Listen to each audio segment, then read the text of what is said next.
I'm Lilly Douse, and this is Grand Voyager. From my base in Qatar, I travel the world to discover incredible places filled with culture, luxury and adventure. Along the way, I meet the people, taste the flavours and experience the moments that make each destination unforgettable.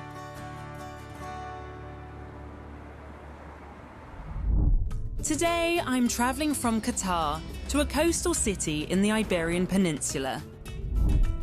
I'm here in Lisbon, a city known for its iconic trams, custard tarts and historic districts. It's a place of refined culture, colourful walkways and classic monuments. Hola and welcome to Lisbon. In this episode, I'll explore this city's rich culture, food, history and grand architecture. It's such a beautiful city and I'm so excited to get to explore more. I'm starting my journey in the centre of Lisbon. I've arranged to meet Ana Paula, a local tour guide. Lisbon is very, very old. We are next to our oldest cathedral, Sé de Lisboa, the Bishop House, and is the oldest church in Lisbon. So it suffered several earthquakes, the biggest one of 1755, and destroyed the bell tower. This cathedral and other parts of the city have been rebuilt many times, but its core still shows its ancient origins. Tradition plays a big part in daily life here, and Anna brings me to one of the places that means the most to her, a religious statue. So Saint Anthony, can you see him in the statue and in the picture? He born here in Lisbon. We pray to him to get us a husband or a wife. One of the most famous customs here is to throw a coin at the monument. It's said to bring good luck in love. With love in the air, Anna and I set off to higher grounds to get a better view of the city. This is a famous viewpoint, popular with locals and visitors. So, here we have lots of monuments. Let me point at some of them. That big church over there is a place where Saint Anthony became priest. We can also see more churches. The big dome over there is the Pantheon. Lisbon is full of churches and spires, but it has an Islamic history too. Next, we head towards the city's Alfama district, where traces of that past can still be seen. Its narrow lanes, stairways and courtyards date back to the years just after the Moorish period came to an end. We are in the center of Alfama. Alfama is a neighborhood outside of the walls of the city, where the Moorish people stay after the king conquered the city, and comes from the word al-Arama, the place with good waters. Today, the area is filled with cafes, viewpoints and homes that have been here for generations. As Anna and I wander through Alfama, you really feel how much history is held within these narrow streets. Our tour comes to an end, but there's still so much more to discover. Lisbon is a city where history and flavour go hand in hand, and every district has something unique to offer. This is Pastéis de Belém, one of the most famous pastry shops in Lisbon. Ricardo, the supervisor, is giving me a behind-the-scenes look at this historic spot. This bakery is known as the birthplace of Portugal's original custard tarts. It began making the classic tarts in 1837, using an ancient recipe. That formula remains a closely guarded secret. Only a handful of master bakers know the whole process, and it's all handled behind a locked door. So this is the door with all the secrets behind. Yeah, this is the only door that is closed even for me in this enterprise. Only 3 persons know the recipe and know how to do it, and they are the only ones available to come inside. These are the original Portuguese custard tarts. You'll find versions all over the world, but the true Pastéis de Belém are made only here, in this bakery. The pastry chefs here are experts in every step of the process. I'm getting the chance to try little pastry making myself, with the help of the bakery's experienced staff. This way round, this way round. Sempre assim. Always that way. Once they're shaped, they are then filled using a machine. The tarts then go straight into the ovens, where they bake at a high heat to get that perfect flaky crust and caramelized top. So, really, this line is what you have made molding before, and they are beautiful. You did it so well. They look beautiful. It's the layers I love. They are perfect. You cannot see the difference between yours and the other ones. They are just perfect. After seeing how everything comes together, it's finally time to taste these famous pastries. And they are truly delicious, crispy on the outside and soft and creamy in the middle. A great way to round off this sweet adventure.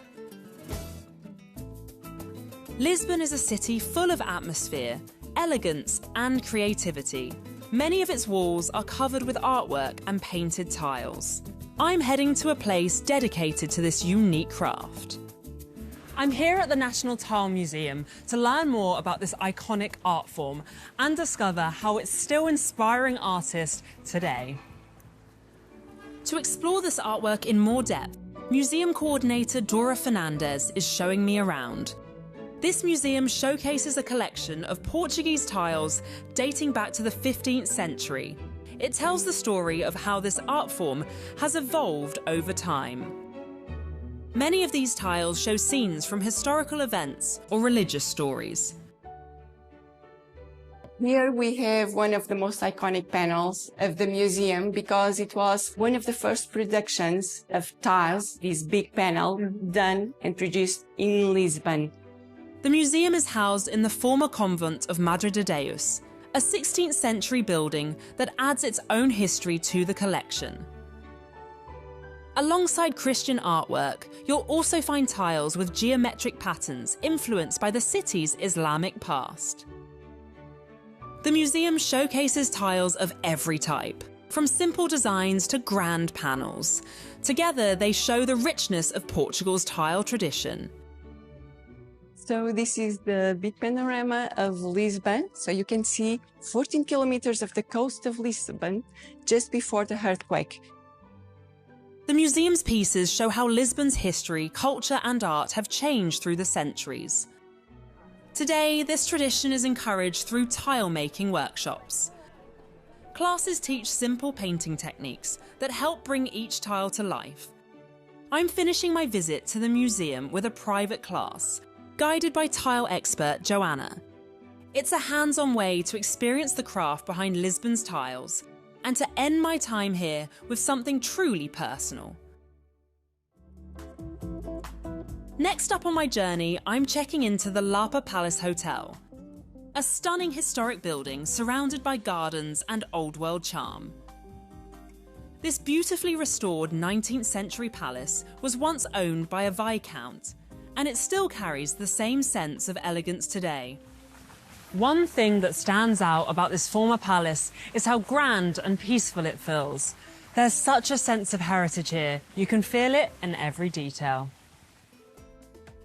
The hotel's rooms are classic in style, with lots of decorative touches.